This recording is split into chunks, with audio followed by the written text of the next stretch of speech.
Hello everyone, in this video we are going to take a basic overview of the files and directories that a RubyGem has. But before that, make sure you have followed the previous videos and you are signed in to rubygems.org from your terminal.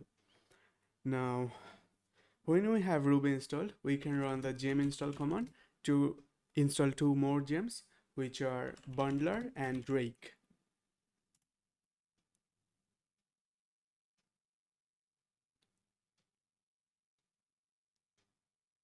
When we have bundler and rake installed, we can follow along. For the time being, I'll just create a new directory called rubygems and cd into it. As you can see, the directory is empty as it should be. Now let's run the command bundle gem hello world. But before continuing, I'll just check if hello world gem is available to rubygems.org. So I'll just go to rubygems and search for hello world.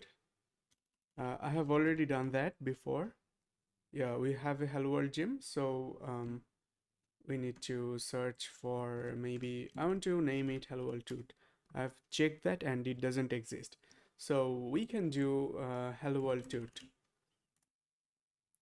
As you can see, we have created our ruby gems and directory. So there are a few conventions to keep in mind. You can also call it hello world toot like this, with hyphens instead of underscores.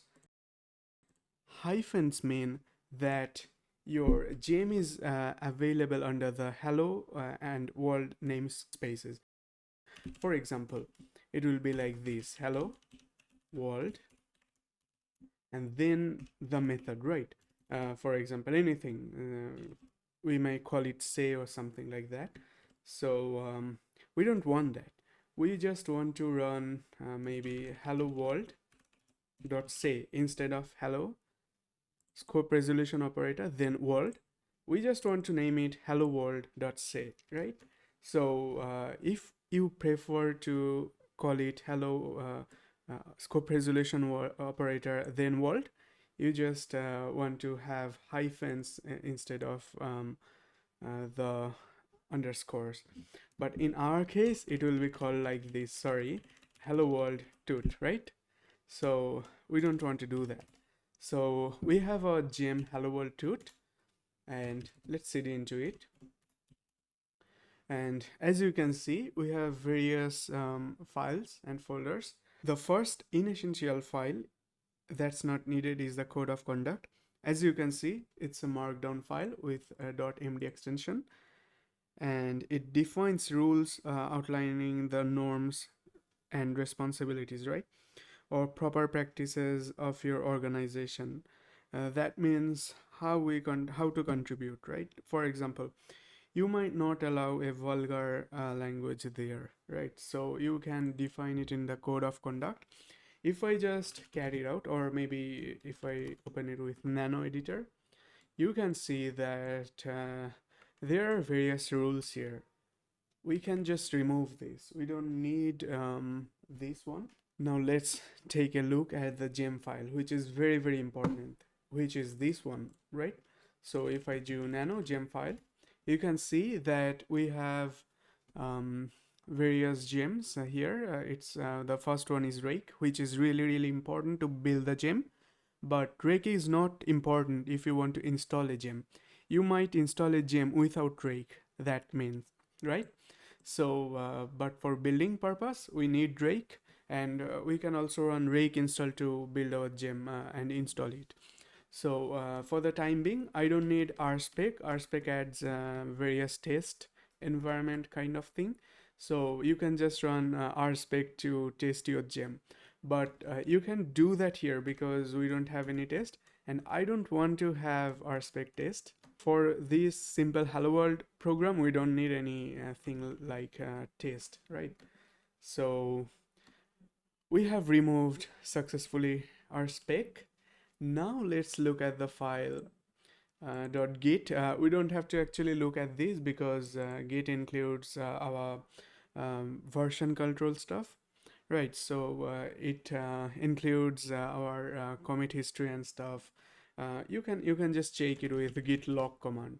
Um, yeah, so we don't have any commit yet because we can just do git add all and git commit -m initial commit. You don't have to do that because this is not necessary here. But to maintain one Ruby gem, you need the git, right? So we have git here, and we have the hello world 2.gem spec file, right? So let's take a look at here. We have a various specification. We have the gem name. It's called hello world 2. That is exactly what we will be calling it on rubygems.org. We have the authors that will be shown on rubygems.org. We have author emails. We have the summary of the gem. We can just call it maybe. Oh, okay. So first of all, let's remove this and let's change the email to our good old Ruby master class at pm.me. And don't need these ones. So and change the summary to maybe a hello world gem for Ruby gems tutorial on YouTube. And same thing goes here. Oops. So a hello world gem for Ruby gems tutorial on YouTube. But we don't need to repeat ourselves. We can just do spec.summary here as well, which will fetch the summary from here, right? So I believe that description should be a bit longer and summary a bit shorter, but you can also copy the summary like that. It will be shown to rubygems.org.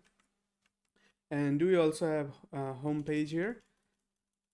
I have created one GitHub repository for this, which is called github.com Saurabh Goswami and Ruby Gems Tut. So our home page will be this, because here we are going to commit our changes. And we have the license here, which is MIT in our case, but you can change it to whatever you want. And the Ruby version that is required to display the gem. In our case, it is maybe 1.9.0 because we are just writing a simple hello world gem, and it will run from Ruby 1.9.0 to anything beyond. We also have metadata, which is actually the data that will be shown on rubygems.org, the homepage URI and the source code URI, the changelog URI. If I go to rubygems.org and for example on my gem called linuxstat,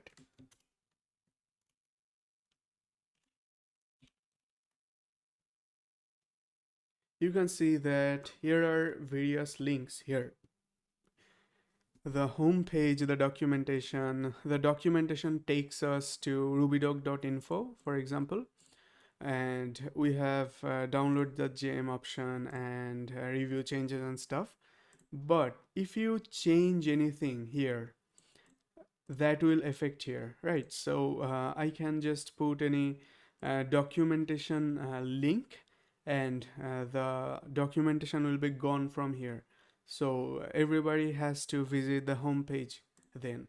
For example, let's go to the linuxstat Ruby gem for the reference. And as you can see, okay, so I'm actually on mobile view because of the small screen. Yeah, so if we go to linuxstat.gemspec, you can see that we have various options, but I have removed all the metadata options from here because it tends to mess up with my gem, right? So some options aren't shown here. For example, it happened in the earlier releases. If I go to maybe 3.1, you can see there's no documentation link because I changed the metadata, right? So I will suggest not using the metadata, just remove them. After that, we have a spec file, right? So the files that will be included in our gem, spec files are very, very important. In our case, it is fetched from the git-ls command, right? It runs the git-ls files minus z command. If I do that, git-ls files minus z, and you can see that we have these file names here, and what the when you run rake build or rake install, it will just run this command, and it will split the null characters probably, and then it will do some matching kind of thing here, which will just grab your files you have already added. It is very, very important to keep in mind that if you are building a new Ruby gem, you have to do git add all, and that's it. You don't have to commit anything, but you have to run git add all. This is very, very important. And to avoid this problem, you can just do this. We can just dir.glob and put one array here, and then we'll just put our files. For the time being, I'm going to put exe star star, which will fetch all the files inside the exe directory, and then we'll have lib star star, and maybe star dot rb, and also we want the license file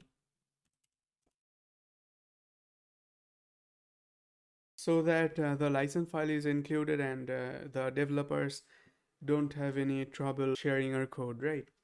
We also can specify the bin directory, which is our binary files that are available from the command line. If you put something inside the exe directory, like for example, like here, it will be available as a command. For example, if I run linuxstat.rb, it runs this file, right? So exe directory is for the binary files, or maybe the executable files, right? So now if I again take a look at the spec file, gem spec file, as you can see, we have the executable files here, which is actually making them executable, making this exe files executable, right? As you can see, we also have a configuration called spec.executables, which will take our files from bin directory, which is maybe in my case it's linuxstat.rb, and it will just make them executable, right? So we also have require path, and do note that we need this line and we also need this line, right? So if we don't have the bin directory or anything executable, we don't need this. If we don't have any executable, we surely don't need this. So the most important lines are this and this. And there are other comments which I'm going to remove because I don't need them. And as you can see, it kind of looks like our linuxstat.rb gem spec file, right? So we don't have the metadata stuff. We have the bin directory and executables, because I'm going to make one command line program that will print hello world. So that's the directory structure of a Ruby gem. And we also do have other files like the Rake file. And if we just take a look at it, if we run Rake, it will run rspec test, right? So we don't want that because we don't have rspec here. We need this line, require bundler gem task, so that even without installing your gem, you can test your gem or maybe run your gem, right? You can also use your console without installing the gem. But if you have, for example, C extensions and stuff, you need to compile that. Now we have the license.txt, which probably you know. is just the license that your gem is under. And we also have the spec directory, which we don't need. We can just do rm spec minus rf. We can also remove the rspec file, which actually says about the rspec command we need to run. So we don't need that file right now because we don't have rspec. So that's the files we need. We don't need the code of conduct right now. We can just remove it. Now we do have some folders. We don't introduce the bin folder and lib folder.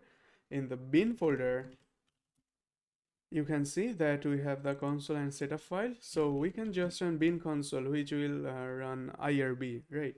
So as you can see, you cannot load such file IRB because our gem file doesn't have IRB. So we can just run gem IRB require false. And if you use IRB, you also have to require RDoc, because if you enter tabs twice, maybe IRB will crash because it cannot require RDoc. So we have to make sure RDoc is installed. We can now run bin console, and we are launched into the console. So if we do hello world toot, if we just go to the lib folder, you can see that we have a file called hello-world2.rb. If we just nano it, you can see that we have a module defined here called hello-world2, and we have an error here. You might not need the error for this tutorial to follow, but in your gem you might implement some custom errors. But for now, we are just requiring the version, and that's it. We are defining the module. And then we can see that we have the folder called hello-world2. If it only has a file called version.rb. If I nano it, it just defines the version of the gem. It's 1.0. It could be anything. It could be 0.22.9 or something. It could be 5.9 or anything like that. So in our case, it's 0.1.0 because it is the first version of our gem. When we host our Ruby gem, the version will be 0.1.0. That's the basic overview of the files and directories we have. In the next video, we will see how we can create and host a Ruby gem. And as always, thanks for watching.